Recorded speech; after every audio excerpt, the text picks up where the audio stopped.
Welcome back, everybody. Louis Cato and the Late Show Band. Hey! Attractive. Love it. I don't know. Please have a seat, everybody. And just a few moments, you know, we love the guests that we get on the show. Oh, always. You know, people sometimes ask me, like, if this was your last show, what guest would you want? Right. And you say? And I say, like, I treat every show like it's the last show. That's right. Especially over the next 4 years specifically. And and our guest tonight is one of those people who's on the real short list of people that I want to talk to. Oh, yeah. And that is President William Jefferson Clinton will be out here in just one moment to talk about, he's got a new book. Got a new book called A Citizen, My Life After the White House. See what he thinks about what's going on in Washington. Folks, if you watch the show, you know I love science, even though I hear it blinded that one guy. And it's once again time to tell you about the latest science in my science segment. The sound of science. Hello, science, my old friend. Can't be done. Cannot be done. There you go. Knowledge. First up on science, animal researchers say that putting vampire bats on treadmills has revealed an unusual metabolism. Yes, it's also revealed an unusual use of funding. Look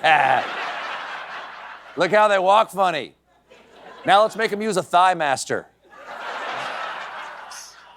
Up next, researchers continue to look for building materials they can use on Mars and the Moon and beyond. And it turns out potatoes are better than human blood for making space bricks, scientists say. That really sounds like those are the only two options they've tried so far. What are these meetings like? Okay, guys, thinking hats on. We gotta make some space bricks. What do you got? Human blood? I like it. Potatoes? That's outside the box. What about clay and sand? Shut up, nerd. You look like you got a lot of blood in you. I gotta make a hut out of you, buddy.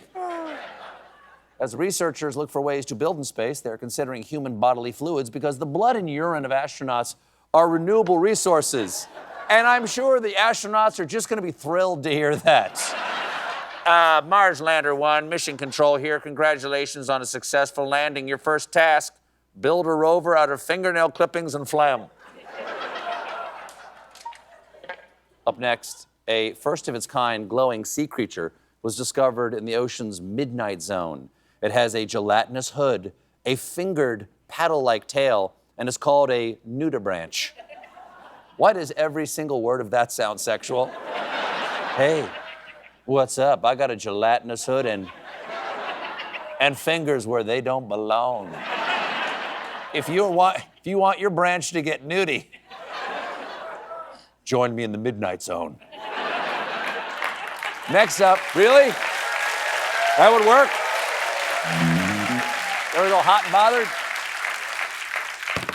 Next up, another fun little reminder from scientists that stray DNA is all around us. A fact all too familiar to any New Yorker who rides the subway. Next up on The Sound of Sci, have you ever wanted to know what did King Richard III sound like? Well, state-of-the-art technology has recreated the voice of the medieval monarch. And I'm told we have a recording. Look at me, I'm the king, right? Top of the morning, isn't it, Governor? Bangers and mash. Crikey, that's not a knife, this is a knife. And I'm being told that that is not the actual recording. Experts from across multiple fields like craniofacial reconstruction and forensic psychology spent 10 years on research to create this AI animated version of Richard III, and this is what they actually believe he sounded like.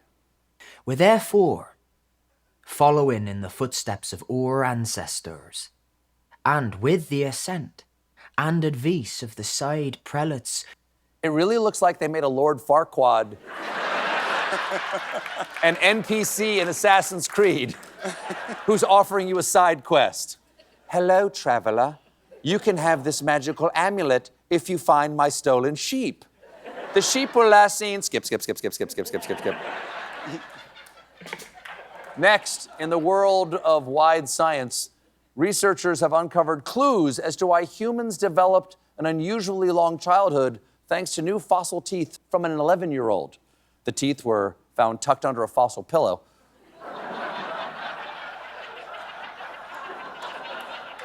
along with a note saying, "Dear Tooth Fairy, here is tooth. Me want big rock, no stick this time, glory." Next up. Scientists have finally discovered what makes the corpse flower produce its rotting flesh stench. Turns out there was a dead guy in there. What's the actual answer? I don't know. I didn't even try to know. I never promised you science. Only the sound of science. Thank you. These people get it. Thank you.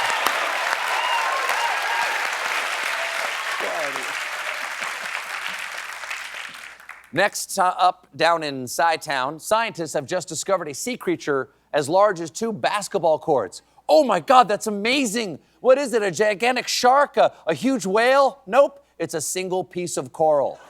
Boo! Boo! Boo! Yeah, coral is alive and it's vital to the blah, blah, blah, but it's not cool. There's a reason nobody saw the Meg 3. This time it's just a big coral. We'll be right back with President Bill Clinton.